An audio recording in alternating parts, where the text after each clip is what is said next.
கர்த்தருடைய பரிசுத்த நாமத்திற்கு மகிமை உண்டாவதாக. இந்த காலை வேளையில் உங்களை சந்திப்பது மிகவும் மகிழ்ச்சியாக இருக்கிறது.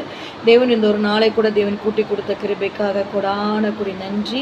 இன்று தேவன் நமக்கு கொடுக்கும் வார்த்தை ஆசீர்வாதமான வார்த்தை. ஏசாயா 61வது அதிகாரம் 7வது வசனம்.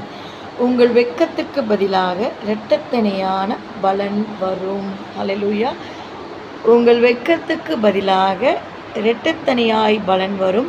லட்சைக்கு பதிலாக தங்கள் பாகத்தில் சந்தோஷப்படுவார்கள். அதன் நிமித்தம் தங்கள் தேசத்தில் இரட்டிப்பான சுதந்திரம் அடைவார்கள்.